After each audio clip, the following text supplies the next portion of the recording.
Yo, yo, yo, everybody, how's it going? YouTube live. Okay, let me make sure that we are live right now. Uh, waiting to make sure that we are live and we get to talk about Euphoria again. This is awesome. Yo, yo, yo, everybody, how's it going? Okay, we are live. All right. Can you guys hear me? I'm using the built-in microphone, laptop microphone, because my microphone right now is not connected to the computer. That's another topic for another day. Tonight's Euphoria episode. It's the season 2 finale, and it was awesome. Oh my goodness. Oh my goodness. Oh my goodness. Woo! All right. Whoa, what's going on here underneath the bridge? What happened? What happened indeed? Yes. Oh, just a heads up. This video contains spoilers, so this video is mainly for those of you, my fellow Euphoria fans, who've already watched tonight's episode. So if you don't want spoilers, feel free to come back later and watch this video later. Okay? But damn. Okay, it was so many to unpack. Let's start with the. I know people always say save the best for last. I'm gonna just make the best for the beginning. let's let's let's crack open the best part of this episode, which is Cassie crashing the stage play, Lexi's play. That was mwah, mwah. Can you see me? Mwah, mwah, mwah. Oh, sweet, sweet, delicious. It was. I mean, I did not see that coming. Did you? Did you guys see that coming? I had no idea that Cassie was gonna, walk up onto that stage because we saw Cassie like breathing heavily against the window. You could tell that she's mad at Lexi for that play. Because Nate got triggered. Nate, that's the snowflake that he is. He got triggered by it. Um, and I tweeted, hey guys, I think Cassie's gonna attack Lexi somehow. I think Cassie's gonna.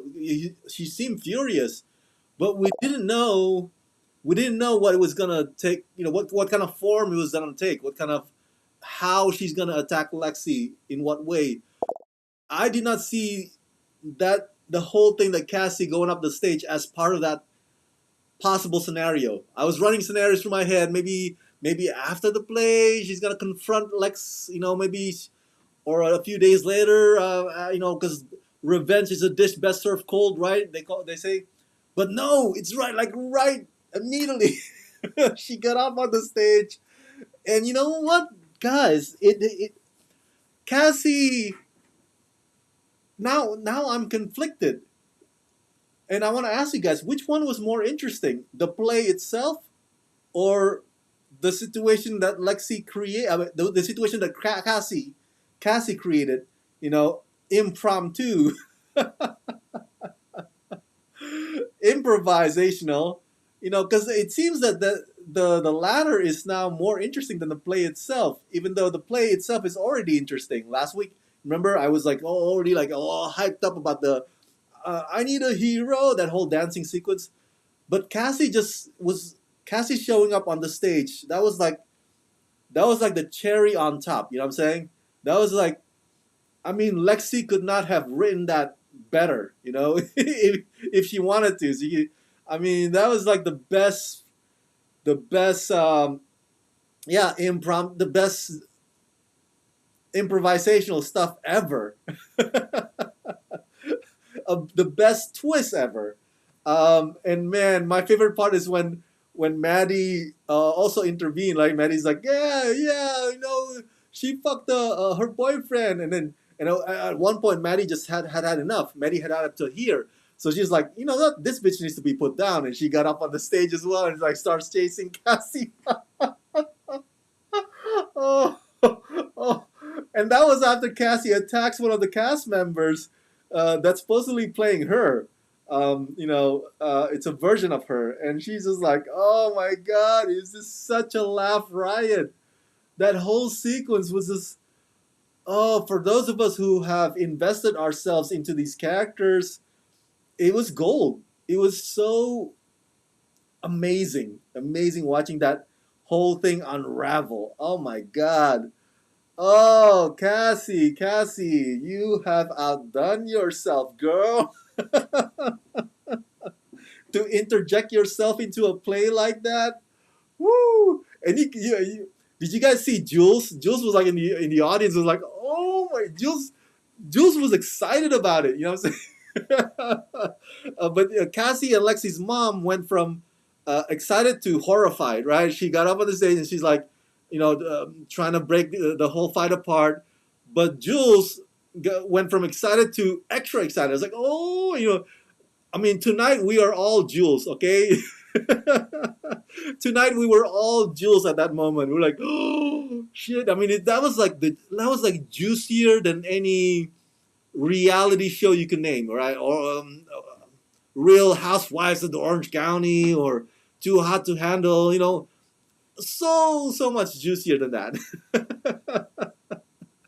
And it's kind of, I guess, ironic is the word I'm looking for, or maybe coming full circle, because remember a few episodes ago we saw Lexi fantasizing.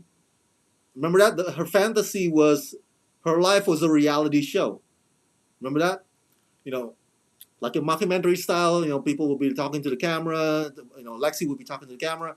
So it's like that's her fantasy, and Cassie kind of Cassie uh, interrupting the play or interjecting herself into the play was kind of like a form of reality show. It's like an extension of, like I said, again, at the risk of sounding like a broken record, I don't think Lexi herself could have came up with that idea. I mean, like she could not have written that any better. The whole thing with Cassie and Maddie chasing each other on the stage, that was just mwah, mwah, mwah, mwah. But before I get to the next character, it does bring up the point of, at least Cassie did bring up a good point, like, because her argument was on the stage. Her argument was like, Lexi, what? You're jealous? Because I lived a life. I actually loved somebody. What have you ever done, Lexi? What have you got to show for it? So it kind of gave me pause a little bit, because remember I told you that Lexi, up until the last few episodes, Lexi was my least favorite character, because there was nothing much interesting going on with Lexi, especially in the previous season one. And of course, you can blame that on Sam Levinson for not giving her a very substantive arc.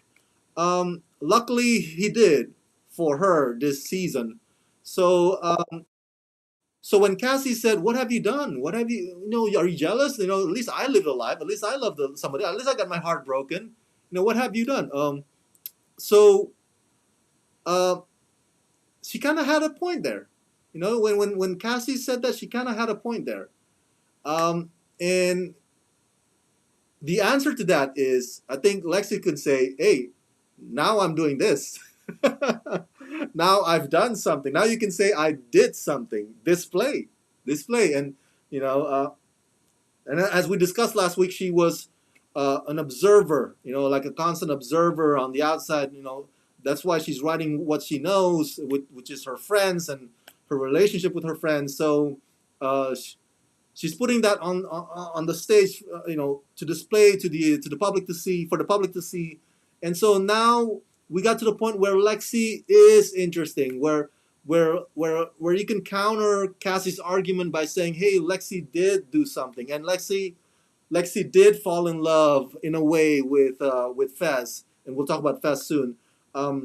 So yeah, I guess you could say Cassie's argument is 50% right and 50% wrong. Or at least it's been updated to now Lexi has done something. But yeah, I just want to point that out, because that kind of clicked on us. Oh yeah, that she kind of had a point there. But yeah, man, Cassie crashing the stage play was mwah, mwah, so good, so good. As a matter of fact, after this, I'm gonna try to rewatch the episode again. and just fast forward to that scene, that whole sequence. And Maddie was like chasing Cassie down the hall, and at one point Maddie is like pushing Cassie against the wall, and I was like, oh my god, you kind of feel for Cassie because the wall looks thick, man. Later on, you see that okay, she kind of broke her nose a little bit. But when Maddie pushed Cassie against the wall, I'm like, dude, that's totally Maddie. That is like something that Maddie would do, to her enemies. She would just like see the hardest object, around and just like push them against it. That's totally a Maddie move. um, so yeah, wow, I can talk about Cassie and Maddie the whole night, but let's move on to Ash and Fess. Okay, so this is the other. Now we know. Now we know why Fess did not show up to the play, right? We were wondering about it last week. It's like, oh, and then it's like there's intensity building up in that living room or in that kitchen, whatever you call it, with Ash and Fess and that guy with the cap on. I don't know his name. I forgot his name. But then he got killed by Ash. And, the thing is, Ash also killed Mouse, remember? With a hammer, I believe. So I gotta say, Ash was a loose cannon, bro. Ash is the kind of I know he's only a kid, but still, man, he's the kind of kid. He's the kind of person that you would not want to have on your team because he can like explode at any moment. He could burst into fury and unpredictable rage at any moment, and just like he doesn't think clearly. He doesn't think before he does anything. So he's a loose cannon, bro. So it was a tragic ending tonight that we saw of Ash. I very visceral too. With the cops shooting at the door thing and the oh man, he's not my favorite character. Obviously, talking about Ash this way, you can tell that I'm not a fan of Ash. But man, that is a tragic end. That is a tragic ending that I would not wish on anybody. Um, and I thought they were going to show it, man. I thought it was like, for a moment, I was like, oh my God, is Euphoria going to show a kid getting shot in the head? It's like, oh my God. Luckily, they cut away, but you never know. With this show, anything can happen. Anything goes. Anything can be shown. Anything can be. Euphoria has been known to go kind of all the way on some aspects here and there, and so I was a little worried there for a moment, like, oh my God. But yeah, that was very visceral, very heartbreaking, and it was nicely shot too. The whole slow mo with the cops, and very dramatic ending definitely. And now I'm curious as to what is in store for Fez or Mac Miller, Mac Miller look like in season 3 because the show has been renewed for season 3. So how is Fez gonna be without his bro? I think we can assume that Fez is gonna end up in prison in season 3, right? Because he got arrested, and even though he didn't murder that guy or Mouse, he kind of took part in covering things up. For Ash, he covered it up for Ash. So I think it's safe to assume that he's gonna be in prison, unless the show is gonna fast forward to a few years later. When he's been released from prison. I don't know, but it's gonna be weird seeing Fess without his little bro hanging around him, and it's interesting to see the dynamics also that's gonna happen between Fess and Lexi, because at this point, even by the end of this season finale tonight, Lexi still has no idea what happened to Fess, right? Lexi still has not received the news whatsoever, so she's still in the dark about that. But yeah, that was a tragic, sad ending. But man, that's a lot of firepower, bro. Holy crap! Woo! I mean, just the amount of ammunitions that Ash took with him inside that bathtub. That was some serious shit. Jeez. And of course, the cops themselves, just blasting away. Holy crap! It felt like I was watching a Martin Scorsese movie. Just that one scene. It's like, wow, that is crazy. Um, Uh, let's see. But yeah, I just sad. I think I just felt sad about Ash and Fess. Um, and very curious to see what happens in the next season. But yeah, so let's all move on to the next character, which is Rue. Now, I love how even during the commotion tonight, you know, with Cassie and Maddie on the stage and then running off, and then Lexi trying to gain her composure and trying to get the play back on. I love that, the episode took a bit of moment to focus a little bit on Rue. And there was a moment that Rue had with Elliot. And I gotta say, guys, even after watching all these 8 episodes of this season 2, um, Little Fettuccine, Ash had it coming though. Yes, yes, Ash had it coming. And you know what? I'm sorry to get back to Ash again, but Ash was stubborn, bro. All right, Fest kept telling Ash, dude, I'll take the heat. You know, get out of the door. Like, don't lock yourself up. Fest like repeatedly trying to save Ash, man, but Ash wouldn't have it. I don't know what went through his head, because I think you could. Ash is so young, right? I know we can't blame it on just his youth alone, but I think his thinking, his way of like thinking ahead is not very far. You know what I'm saying? Go. So he's and he has this gangster nature about him that is like, oh, I'm gonna make my last stand here. It's like, what are you trying to prove? Making a last stand? Who do you think you are, Robert De Niro? Making a last stand? Jeez.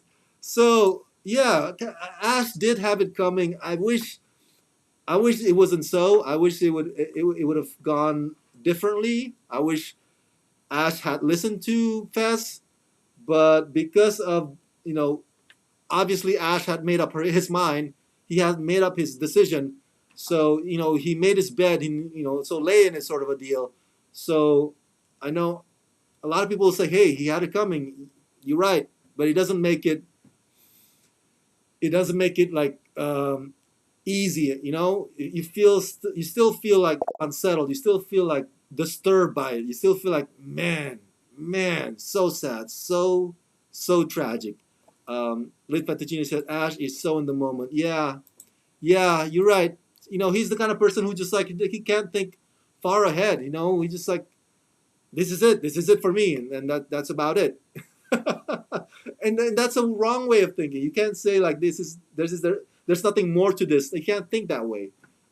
So if only he hadn't thought that way. So, but yeah, you are absolutely right, Lit Fettuccine. Um, where did I come back? Elliot, yes, Elliot. Oh, thank you for reminding me of Elliot. So Rue and Elliot had a moment, right?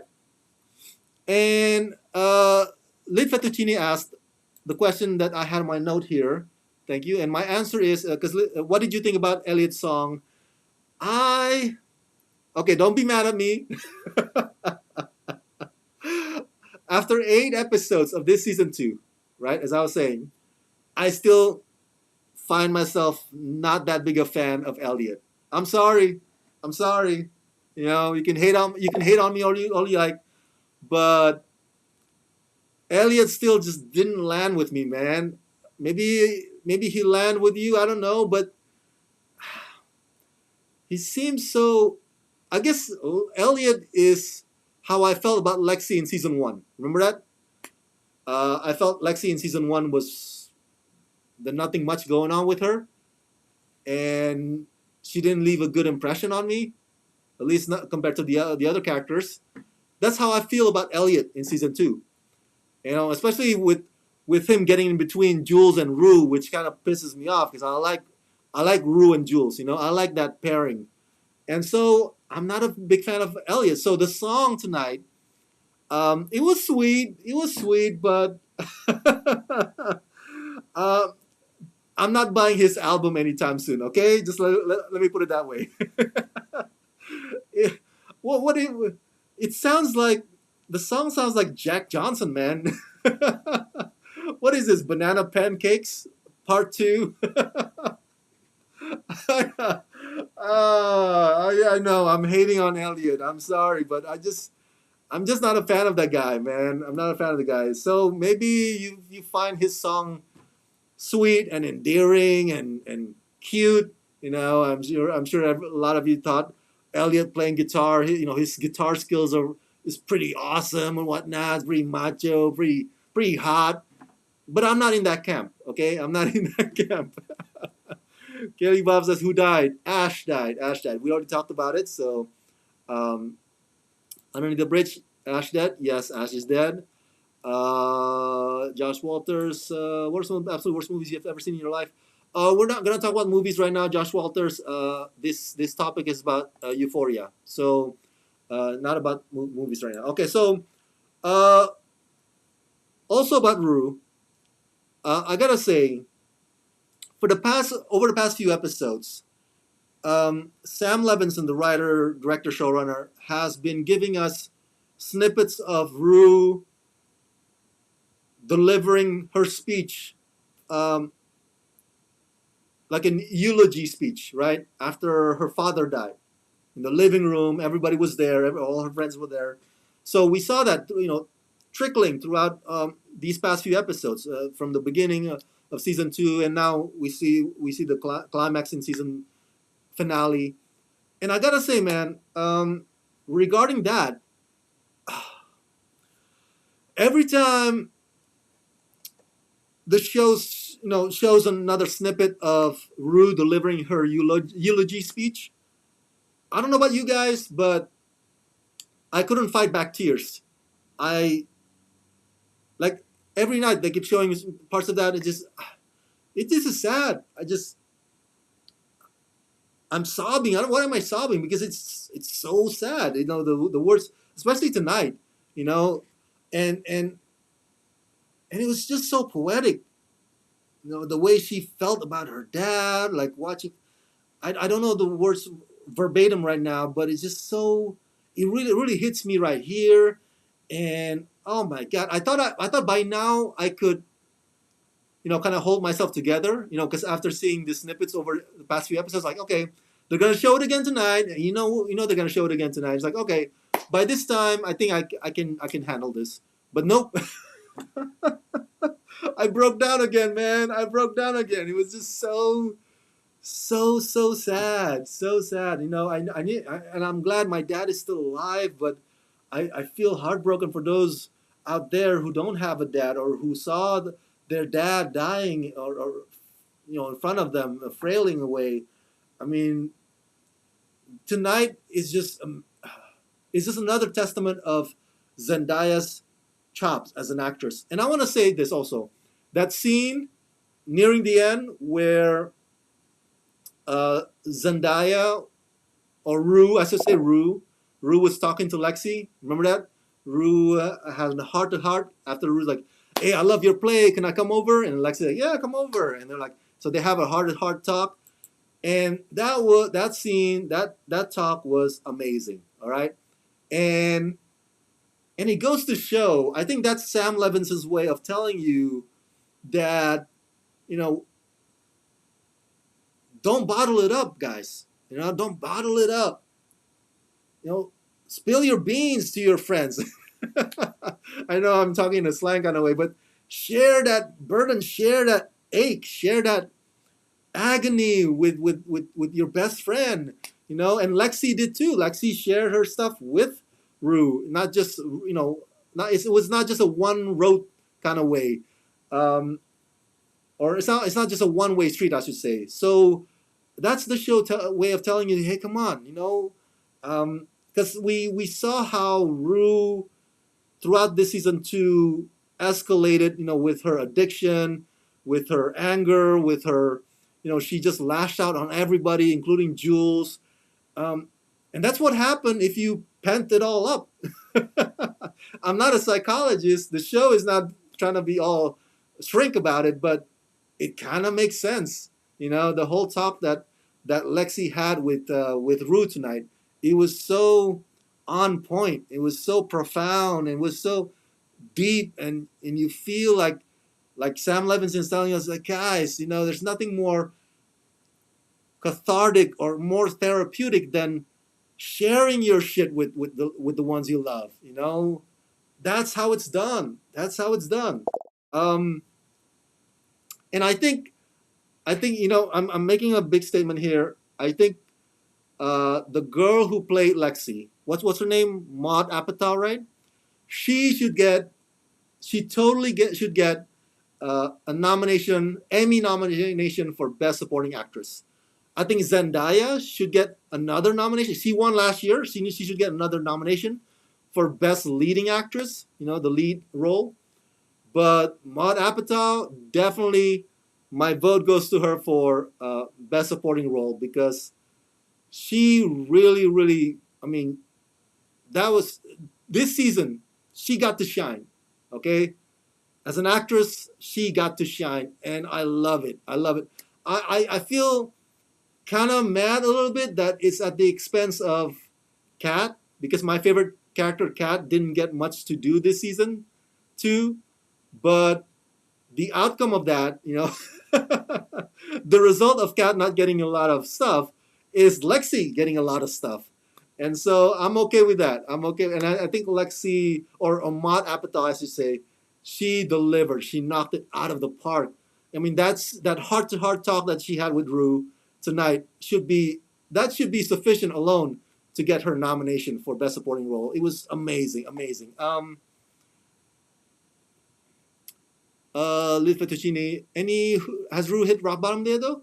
Well, I think Rue already hit rock bottom, right? 2 episodes ago, that whole episode that just all about Zendaya, right? The one that she was running through the neighborhood, the cops were chasing her. Um, so yeah, I mean, I think we could say, we could safely say that that's rock bottom. So, uh, but I love that the moment that she had with Lexi, and I see that as a healing moment. And last but not least, one thing on my note before I close this video. Um, any predictions or ideas for season 3? Good question. But one last thing. Nate brought his dad Cal down. Holy crap! That was amazing. And I was already nervous, right? It was like pins and needles because we saw shots of like bullets being put into the revolver, right? So our heads immediately go into, oh my God, Nate's gonna murder his dad. Oh my God, Nate's gonna shoot his dad. It's like, oh, is this confrontation gonna go sideways? Is it gonna end in murder? That'll be horrible. And we're like, my heart's like, oh, my chest, like, because they had that talk like, Dad, I got this USB. It contains everything. I was like, oh no, this is the part that he's gonna like pull out the gun and then pull the trigger. No. So I was already on my toes, man, the whole time. But luckily, Nate didn't do that. I guess there's a side to Nate that's that there's a line that he wouldn't cross, if you will. But the cops kind of arrest Cal, and I was like, oh, such sweet arrest. We've always been dreaming about this in season 1 because Cal is such a bad guy. He's such a bad dad, man. He's such a villain. Even though we feel sorry about his background, how it's all like internal external struggle sort of a deal with his sexuality, but still though it doesn't excuse all the bad shit that he's done and the bad shit that he's done to his kids and to everybody, including especially to Jules. So to see Cal being brought down, that was just, woo! That was sweet vengeance, man. And for that to happen at the hand of his own son, ooh, that was amazing. I really don't think Rue has hit rock bottom yet. Okay. Well, we'll see. Maybe season 3. Who knows? I thought the few episodes ago, the whole episode focusing on Rue, I thought that was rock bottom, but I might be wrong. So I'm gonna end with this question by Liz Fettuccine. Any predictions or ideas for season 3? That's what I was kind of talking about briefly earlier. I think Fess might end up in prison, right? I mean, if we were to put ourselves in Sam Levinson's shoes, the writer showrunner, I mean, I think we can predict or assume that Fess is gonna end up in prison. So much of the story will be from there, prison. As far as Fess goes, um, as far as Maddie and Cassie, at the end of tonight's episode, when Maddie told Cassie like, "Hey, this is just a beginning," um, that should be quite an indicator for season three, because does it mean it's the beginning of the? Does it mean it's the beginning of Maddie planning to continuously torture Cassie? You know, like anytime they cross paths in the hallway or in the restroom, is that what it means? Or when Maddie said that, did she mean it's just the beginning of Nate constantly gonna be breaking Cassie's heart? Because Cassie told Maddie, is like, hey, you know what's funny? Before I got up on the stage, Nate actually broke my heart. I mean, Nate actually broke up with me. And Maddie told Cassie, it's just the beginning. Maybe it means it's the beginning of Nate keeps toying with Cassie, and like just like Nate was toying with me, and because that's the kind of person Nate is uh, in his relationships. So maybe that's what it means, or maybe it's the other one, which is the beginning of Maddie continuously raising hell on Cassie, which is probably an option that I would want to see more, because it'll be interesting the many ways that Maddie will make Cassie's life a living hell. As far as Rue and Jules tonight, it ends with uncertainty with them. It just, I don't know which one's worse. The whole thing with getting on the train thing in season one, or this where Jules obviously apologizing in her own way, and Rue's like, yeah, whatever. So I don't know how to predict Rue and Jules, to be honest with you. I hope they get back together, but that's just my wishful thinking. Um, but that's also the question of how Rue herself is going to be in season three. Is she still going to be experimenting with drugs, or has she gone through the worst of it? So lots of questions here. It's tough to predict what's going to happen in season three, but I tell you this. I hope season three happens next year. You know how the season one was 2019, and we had to wait like 3 years for season two. I hope that doesn't happen again. I don't want to wait another 3 years for another new season of Euphoria. Okay, so I can't predict it for sure, or make theories or make speculations, and my theories might be off. But one thing for sure I want to see is Euphoria season 3 arriving next year. So keep your fingers crossed on that. Um, um, who is Calster's son? Oh, that's a good question. That is a question. And do you think Nate and Jules will ever fall in love before the series ends? You know what? I don't know. I wish I had the answer for you, little fettuccine. I don't know. And I think I'm going to settle on I don't know for now, as opposed to making predictions.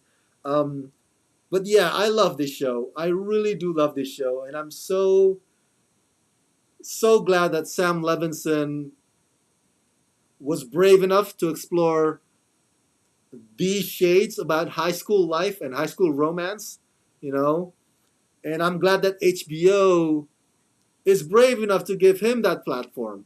I don't think any other network, even other streaming service, would touch this kind of subject, or touch these characters with a 10-foot pole. They wouldn't be near it. They wouldn't get near any of them, because it's so racy, so raw, so bold and brazen, and my God, I love it. I love it. And so yeah, fantastic. I'm gonna rewatch the episode again. What a great season 2 finale. What a great to end this new season 2. And yeah, I think I speak for all of us that we cannot wait for season 3 and make it happen soon. So keep our fingers crossed. Thank you, Lid Fettuccini. Kel Rob, Joshua Walters, and Underneath the Bridge for chatting with me. For those of you who've seen tonight's episode and want to chime in as well, share your thoughts in the comment section below. What did you think of tonight's episode? Did you like it? Did you not like season 2 finale? And make your predictions. Your theories, your speculations on what's going to happen in the new season 3. And and please remember to subscribe. Let's wrap this. Woo! Euphoria! Euphoria! Euphoria! Euphoria!